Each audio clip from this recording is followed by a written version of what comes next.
Bismillahirrahmanirrahim. Assalamualaikum warahmatullahi wabarakatuh. Syukur alhamdulillah kita masih bisa dipertemukan dalam media pembelajaran daring. Ya, dan semoga juga kita masih diberikan oleh Allah sebuah kesehatan sehingga kita bisa melaksanakan aktivitas, ya, aktivitas yang ya selama pandemi ini kita sedikit terbatasi ruang gerak kita untuk beraktivitas kita. Semoga itu tidak menjadi hambatan yang berarti dalam kita melaksanakan aktivitas. Baik, pada pertemuan kali ini kita akan membahas tentang Undang-Undang Nomor 36 tahun 2009, ya, tahun 2009. Maaf, ini saya ganti dulu. Ya, 2009 tentang kesehatan. Ya, jadi undang-undang ini ya disahkan pada tanggal 13 Oktober 2009. Ya, dan undang-undang ini terdiri dari 22 bab dan 25 pasal. Nah, undang-undang ini disahkan di dalam masa siapa? Di masa pemerintahan Presiden Susilo Bambang Yudhoyono. Ya. Undang-undang ini ya memuat bab-babnya, ya, ada ketentuan umum, asas dan tujuan, hak dan kewajiban, tanggung jawab pemerintah, sumber daya di bidang kesehatan, upaya kesehatan, kesehatan ibu, bayi, anak, remaja, lanjut usia dan penyandang cacat, pengaturan tentang gizi, ya, tentang kesehatan jiwa, penyakit menular dan tidak menular. Lalu ada tentang kesehatan lingkungan, kesehatan kerja, bagaimana tentang pengelolaan kesehatan, informasi kesehatan, biaya kesehatan, peran serta masyarakat, badan pertimbangan kesehatan, pembinaan dan pengawasan, tentang penyidikan, ketentuan pidana, ketentuan peralihan, ditutup dengan yang terakhir tentang ketentuan penutup. Jadi di dalam hal ketentuan umum, ya, dalam hal ketentuan umum ini memuat tentang pengertian-pengertian yang berkaitan dengan filosofi di dalam undang-undang kesehatan. Ya, seperti kesehatan itu sendiri, ya, sumber daya di bidang kesehatan, perbekalan kesehatan, sediaan farmasi dan alat kesehatan, lalu ada tenaga kesehatan, fasilitas pelayanan kesehatan, obat tradisional, teknologi kesehatan, upaya kesehatan, pelayanan kesehatan promotif, preventif, kuratif, dan rehabilitatif.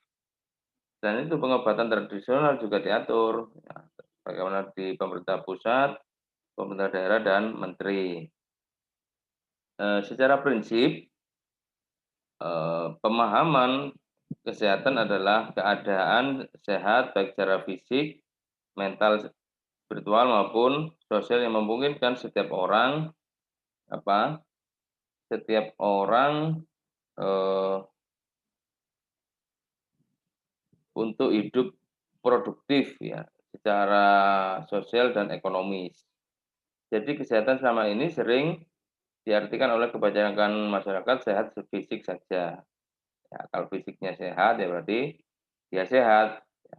Tetapi secara harfiah adalah sehat mental dan jiwa, bahkan secara spiritual. Pengertian ini, ya, suaranya jelas ya.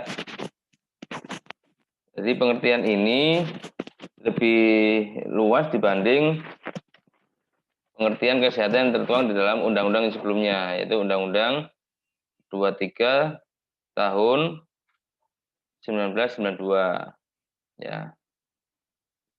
yang tidak mencantumkan sehat secara spiritual. Dan di dalam undang-undang ini, Undang-Undang 36 tahun 2009, ini ada beberapa bab baru memang yang diatur tersendiri, yaitu antara lain tentang hak dan kewajiban, penyakit menular dan tidak menular, informasi kesehatan, kesehatan kerja, pembiayaan kesehatan, badan pertimbangan kesehatan, dan penyidikan. Ya. Sedangkan kesehatan jiwa ini mendapatkan tempat tersendiri dengan 7 pasal, yaitu di dalam pasal 144 sampai 150. Ya. Lantas apa asas dan tujuan dibentuknya Undang-Undang Nomor 36 Tahun 2009 tentang kesehatan ini? Ya, pada prinsipnya sama seperti yang disampaikan di saat awal-awal perkuliahan, di mana asas dan tujuan undang-undang ini itu untuk apa? Untuk pembangunan kesehatan yang diselenggarakan dengan berasaskan peri kemanusiaan, keseimbangan, manfaat, perlindungan, penghormatan terhadap hak dan kewajiban, keadilan, gender, dan non-diskriminatif, serta norma-norma agama. Ya. Di dalam pertemuan sebelumnya ada tentang materi asas-asas dalam undang-undang kesehatan. Ya. Sedangkan di dalam hal pembangunan kesehatan ini bertujuan untuk meningkatkan kesadaran, kemauan dan kemampuan untuk hidup sehat bagi setiap orang. Tujuannya apa? Agar terwujud derajat kesehatan masyarakat yang setinggi-tingginya, ya, sebagai investasi bagi pembangunan sumber daya manusia yang produktif secara sosial dan ekonomis. Nah, kata investasi ini merupakan tambahan, ya, tambahan dan penyempurnaan dari tujuan pembangunan kesehatan. Ya. Sedangkan dalam hal filosofis, ya, dalam hal filosofi, asas dan tujuan pembangunan kesehatan ini memperjelas kalau kesehatan adalah hak asasi manusia, hak dasar dari manusia, ya, dan juga merupakan investasi bagi sumber daya manusia yang produktif secara sosial dan ekonomis. Nah, ini sesuai dengan indeks pembangunan manusia, yaitu Human Development Index, ya, yaitu meliputi kesehatan, pendidikan, serta ekonomi. Jika seseorang mempunyai kesehatan yang baik, maka dia akan produktif dan tentunya akan menghasilkan ekonomi serta pendidikan yang baik. Nah, begitu pula jika seseorang yang berpendidikan yang tinggi dan baik tentu bisa mencari ekonomi yang sehat dan akan mempunyai kesehatan yang juga sehat, ya kan? Sehingga eh, 3 indikator tadi, ya, kesehatan, pendidikan, dan ekonomi di dalam pembangunan manusia tidak bisa dipisahkan satu sama lain dan apa saling berkaitan. Ya. Nah ini antara hak dan kewajiban yang diatur di dalam beberapa hak dan kewajiban yang diatur di dalam Undang-Undang Kesehatan. Ya. Hak ini bisa terdiri dari hak dalam memperoleh pelayanan kesehatan yang aman, bermutu dan terjangkau. Ya. Dan kedua, hak menentukan apa setiap orang berhak secara mandiri dan bertanggung jawab menentukan menentukan apa? Menentukan sendiri pelayanan kesehatan yang diperlukan bagi dirinya. Ya. Yang ketiga, hak akan mendapatkan lingkungan sehat, yaitu setiap orang ini berhak mendapatkan lingkungan yang sehat bagi pencapaian derajat kesehatannya. Ya, di dalam yang keempat, adanya hak untuk mendapatkan informasi dan edukasi tentang kesehatan yang seimbang dan bertanggung jawab. Sedangkan yang kelima, setiap orang berhak memperoleh informasi tentang data yang apa namanya ya, tentang data kesehatan dirinya, termasuk tindakan dan pengobatan yang telah maupun yang akan diterimanya dari tenaga kesehatan. Ya.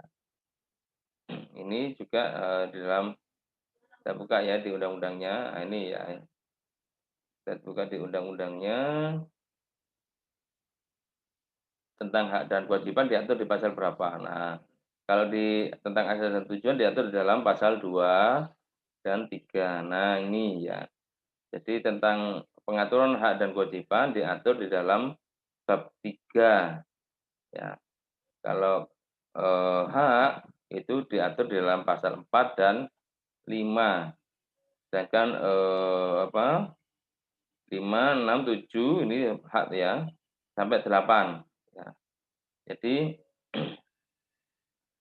setiap orang berhak mandiri dan bertanggung jawab menentukan, pelayanan kesehatan yang aman, bermutu ya, yang tadi ya. Lalu setiap orang berhak mendapatkan lingkungan yang sehat bagi pencapaian derajat kesehatan, dan pasal 7 menyebutkan setiap orang berhak untuk mendapatkan informasi dan edukasi tentang kesehatan yang seimbang dan bertanggung jawab. Pasal 8, ini setiap orang berhak memperoleh informasi tentang data kesehatan dirinya, termasuk tindakan, dan pengobatan yang telah maupun yang akan diterimanya dari tenaga kesehatan ya. Selain hak, juga diatur adanya kewajiban ya di pasal 9 ya, di mana setiap orang berkewajiban, ini saya kecilkan juga ya biar kelihatan. Nah, ini setiap orang ini berhak mendapatkan, berkewajiban apa, berkewajiban untuk ikut mewujudkan, mempertahankan, dan meningkatkan derajat kesehatan masyarakat yang setinggi-tingginya. Ya, jadi setiap orang, bukan individu, berarti individu ya, setiap orang, bukan perwakilan ya. Jadi ini mempunyai kewajiban untuk ikut mewujudkan, mempertahankan, dan meningkatkan derajat kesehatan masyarakat. Sedangkan di ayat yang kedua, dalam hal kewajiban ini, ya, sebagaimana dimaksud ayat 1 tadi, ini pelaksanaannya meliputi upaya kesehatan perseorangan, upaya kesehatan, masyarakat, dan pembangunan berwawasan kesehatan. Sedangkan yang, ayat pasal 10 ini menyebutkan tentang menghormati hak orang lain, ya. Jadi setiap orang berkewajiban menghormati hak orang lain dalam upaya memperoleh lingkungan yang sehat, baik fisik, biologi maupun sosial. Ya. Dalam pasal 11 tentang, bagaimana tentang kita berperilaku. Jadi setiap orang ini mempunyai kewajiban berperilaku hidup sehat untuk apa? Untuk mewujudkan, mempertahankan, dan memajukan kesehatan yang setinggi-tingginya. Ya. P apa nih? PHBS ya, perilaku hidup bersih dan sehat. Sedangkan di dalam pasal 12 tentang peningkatan derajat kesehatan bagi orang lain yang menjadi tanggung jawabnya. Ya. Nah ini jadi, eh, setiap orang berkewajiban dalam serta, nah ini ya, ini. Nah, jadi setiap orang ini wajib turut serta di dalam, eh, upaya maupun program ya yang sudah dibuat pemerintah dalam hal jaminan kesehatan sosial. Dan ini nantinya akan diatur di dalam, ketentuan peraturan perundang-undangan lainnya ya. Jadi ada, tanggung jawab pemerintah, nanti bisa dibaca sendiri di pasal 14 ya. Ini sudah. Jadi hak upaya kesehatannya, ini tadi ya. Ada bagaimana upaya kesehatannya, kita lihat diatur di pasal berapa,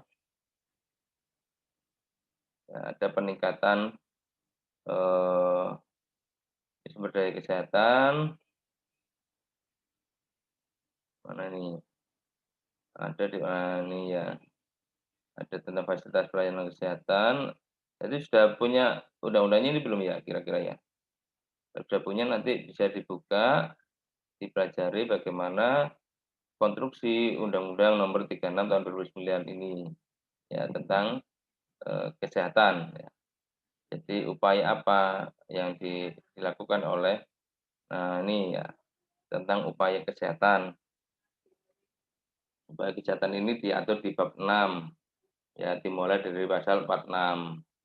Jadi bagaimana, dalam hal untuk mewujudkan derajat kesehatan yang setinggi-tingginya bagi masyarakat, maka diselenggarakan upaya kesehatan yang terpadu dan menyeluruh dalam bentuk upaya kesehatan perseorangan dan upaya kesehatan masyarakat. Dan di sini ya seperti penjelasan di awal, pertemuan dulu, jadi upaya kesehatan ini diselenggarakan dalam bentuk apa? Kegiatan dengan pendekatan promotif, preventif, kuratif, dan rehabilitatif yang dilaksanakan secara terpadu, menyeluruh, dan berkesinambungan ya. Jadi dalam hal upaya untuk pelaksanaan di pasal 47 itu, jadi upaya-upaya kesehatannya adalah melalui upaya pelayanan kesehatan, eh,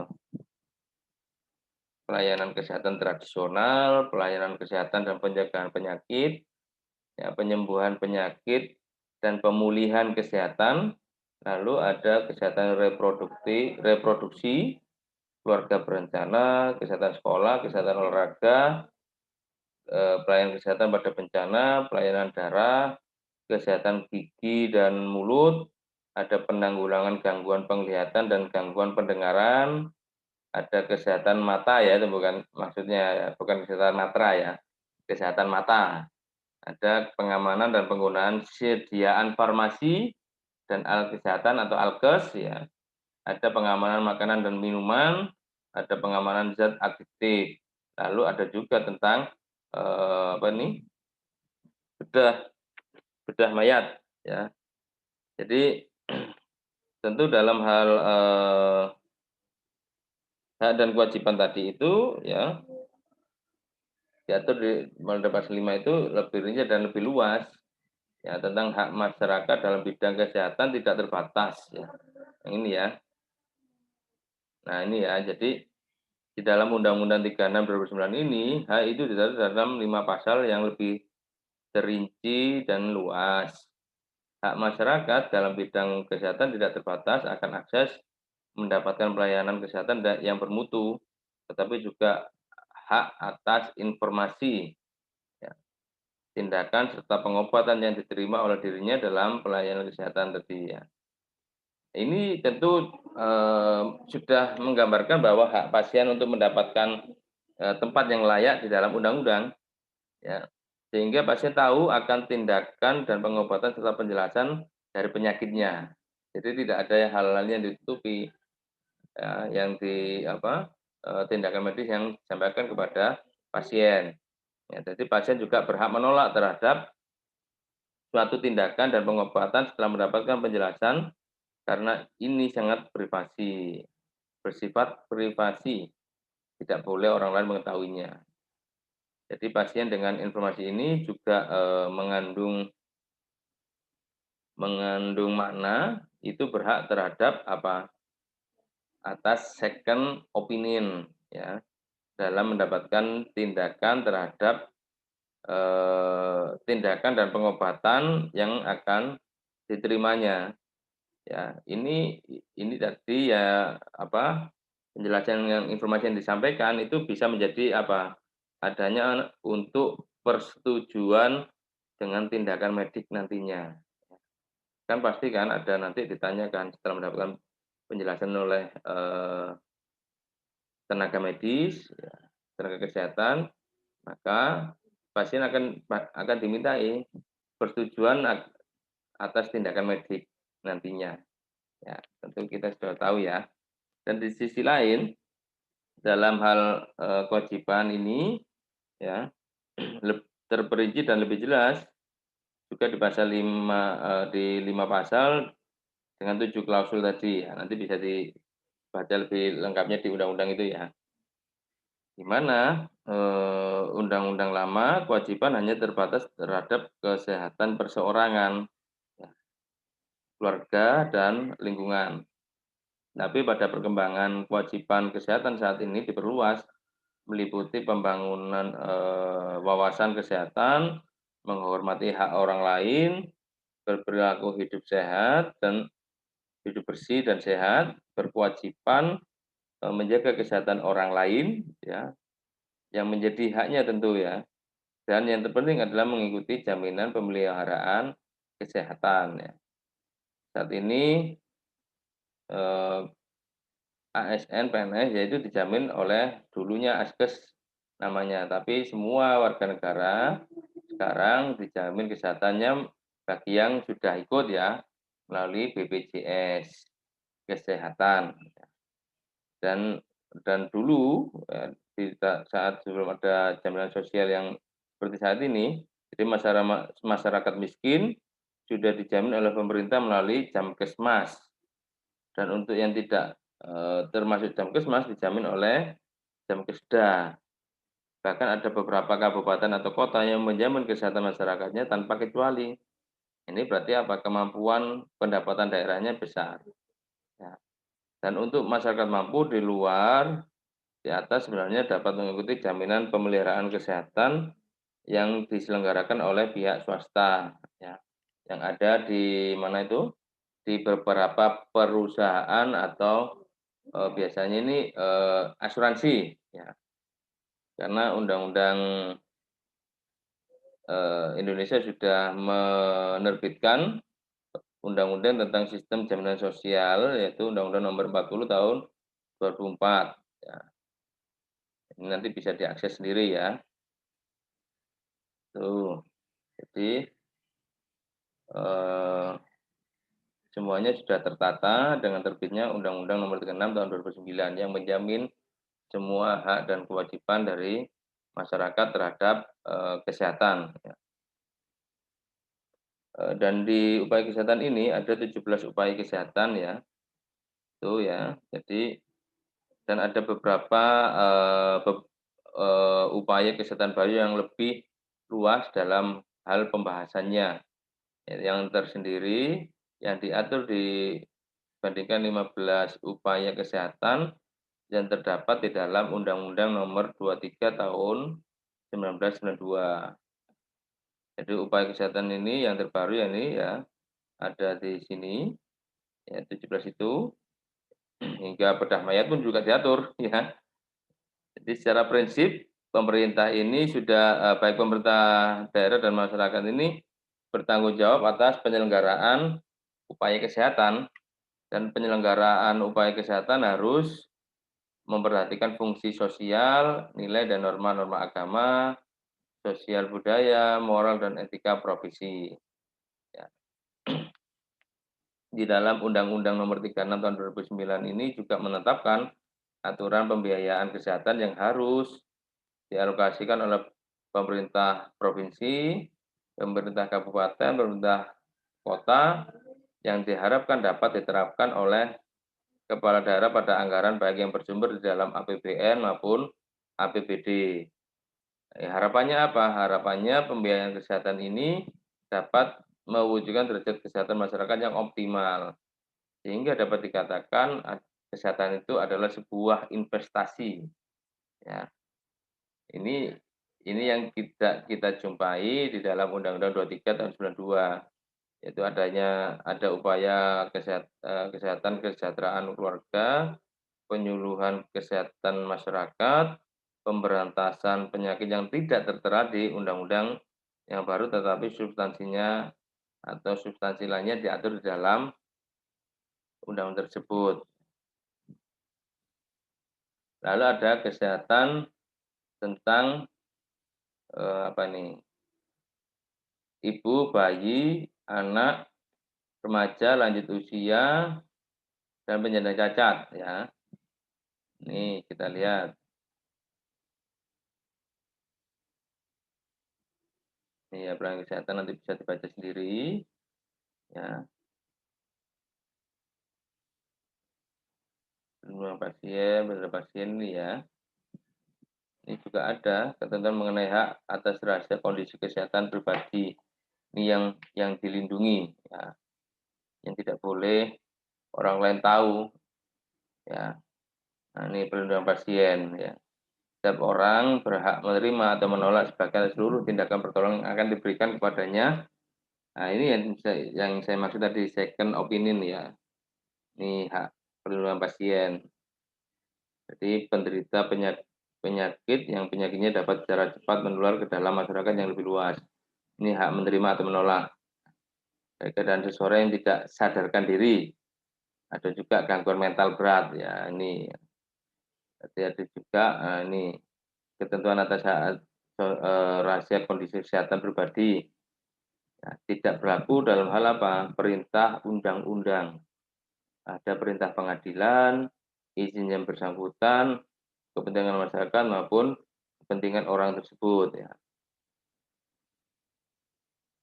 Ini banyak sekali nanti bisa dibaca lebih lanjut ya, upaya-upaya kesehatan yang dilakukan ya, pendekatan kesehatan dan pencegahan penyakit, ya, penyembuhan, ini panjang sampai 205 pasal ya. Kita saat ini kita masuk, ini ada kesehatan reproduksi juga ya.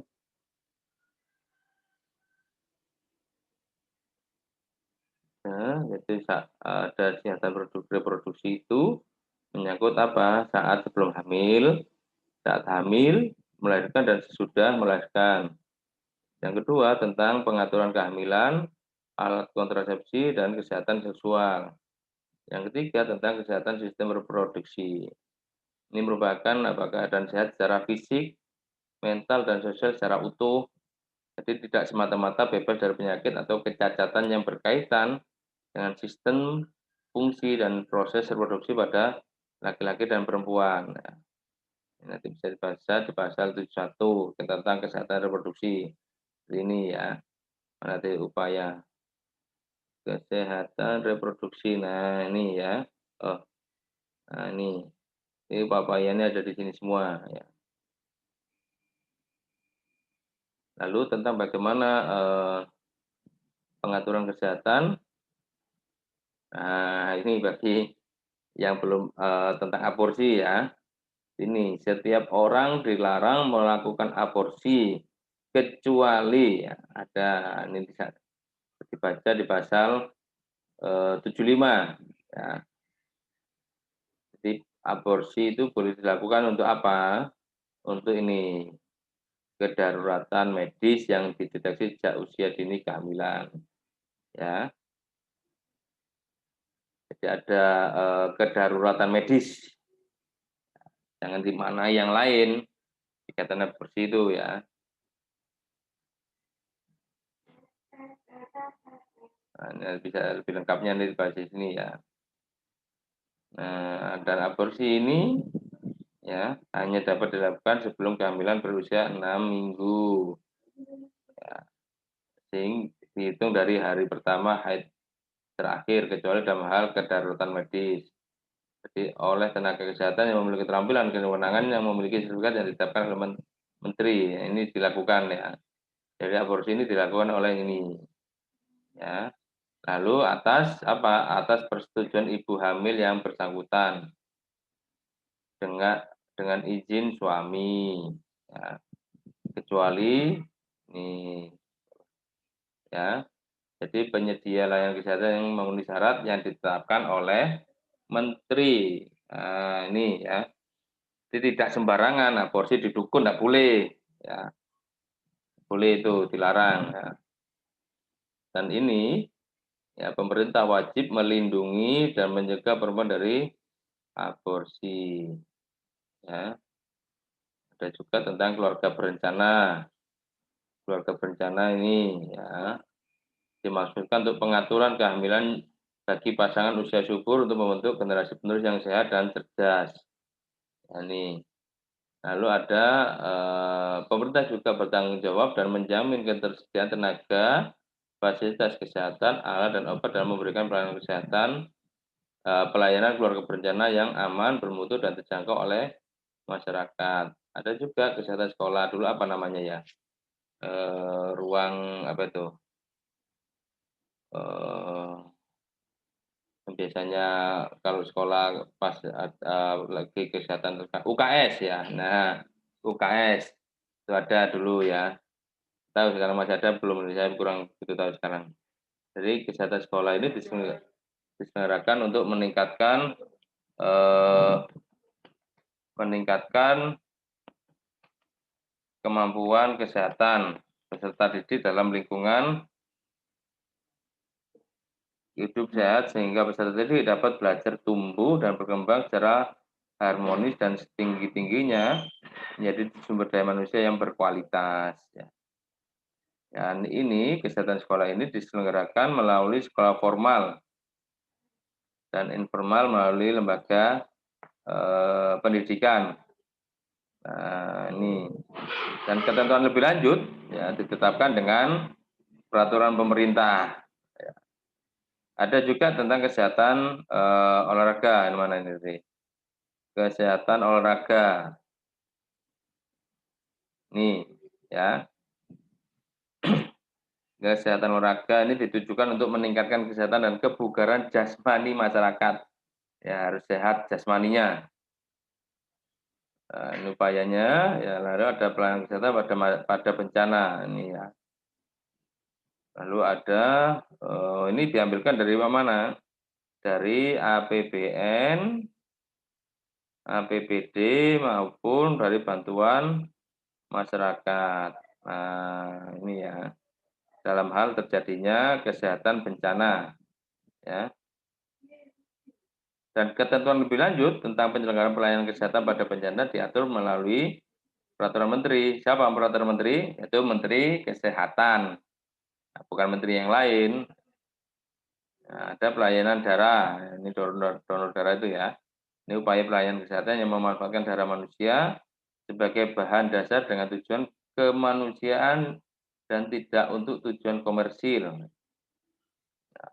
Darah bagaimana darah satu diperoleh dari pendonor darah sukarela yang sehat dan memenuhi kriteria seleksi pendonor dengan mengutamakan kesehatan pendonor. Jadi tidak semua orang bisa mendonorkan darahnya, ya, tapi harus melalui proses pemeriksaan oleh tim medis agar terjamin kesehatan pendonor ini boleh tidak untuk melakukan donor darah. Dan darah yang berasal dari pendonor darah sukarela ini ya digunakan pelayanan darah harus dilakukan pemeriksaan laboratorium guna mencegah penularan penyakit. Nah, ini darahnya harus benar-benar sudah melalui uji laboratorium.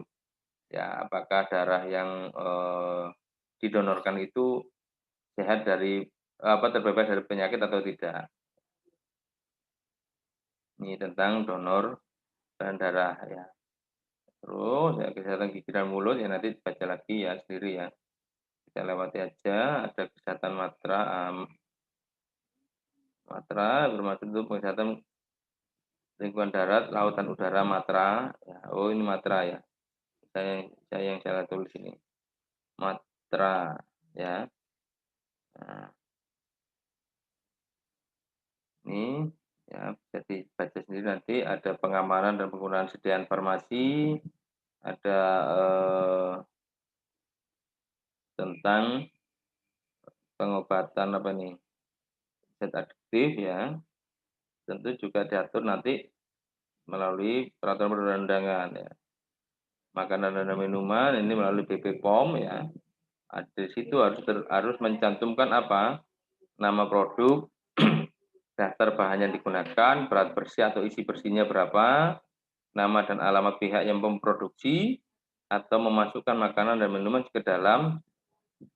eh, ke dalam makanan dan minuman ke dalam wilayah Indonesia dan harus dicantumkan pula adanya tanggal, bulan dan tahun kadaluarsanya. Nah, ini agar tidak menimbulkan kekhawatiran di masyarakat dan atas bahaya dari produk itu kalau sudah kadaluarsa ya. Nah, ini pemerintah ini berwenang berwajib mengatur dan mengawasi produksi, pengolahan, pendistribusian makanan dan minuman. Ada juga pengamanan zat aktif. Ini diarahkan agar tidak mengganggu dan membahayakan kesehatan perseorangan, keluarga, masyarakat, dan lingkungan. Nih, nah, ada juga kawasan tanpa rokok. Ya, nah, sebagai zat aktif termasuk zat aktif rokok itu. Ya kan? Nah, ini. Jadi setiap orang memproduksi rokok ke wilayah Indonesia wajib mencantumkan peringatan kesehatan. Nah, ini bagi yang rokok ya, kawasan tanpa rokok harus diperhatikan, ya, yaitu ada di mana di fasilitas pelayanan kesehatan, ya, ada di tempat proses belajar mengajar, ya, ada di tempat anak bermain, ya, agar supaya tempat itu menjadi tempat yang ramah anak, ya, tempat ibadah, ya, angkutan umum, ya, tempat kerja, ya, lalu tempat umum dan tempat lain yang ditetapkan. Ini ada perda, kadang pemerintah daerah juga sudah mengaturnya, ya. Kawasan bebas rokok atau kawasan tanpa rokok ini perlu diperhatikan ini yang suka merokok ya. Tempat-tempat ini harus apa? Harus dihindari adanya rokok atau merokok tidak di tempat ini ya. Dan pemerintah ini ya, dan pemerintah daerah wajib menerapkan kawasan tanpa rokok di wilayahnya. Dan ketentuan lebih lanjut mengenai pengamanan bahan adiktif ini yang mengandung zat adiktif ini ditetapkan melalui peraturan pemerintah sebagai pelaksana Undang-Undang Nomor 36 Tahun 2009. Ya, ada juga tentang mana tadi? Oh, hilang.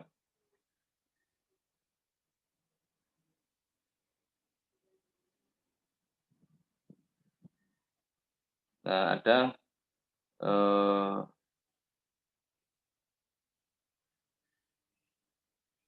nah ini ada tentang bedah mayat. Jadi seseorang yang dinyatakan mati apabila fungsi sistem jantung, sirkulasi dan sistem pernapasannya terbukti telah berhenti secara permanen. Ini untuk memastikan apakah seseorang itu meninggal atau belum. Atau apabila kematian batang otak telah dapat dibuktikan. Ya, jadi mayat yang tidak dikenal harus dilakukan upaya identifikasi ini cara-caranya ya. Identifikasi mayat ya.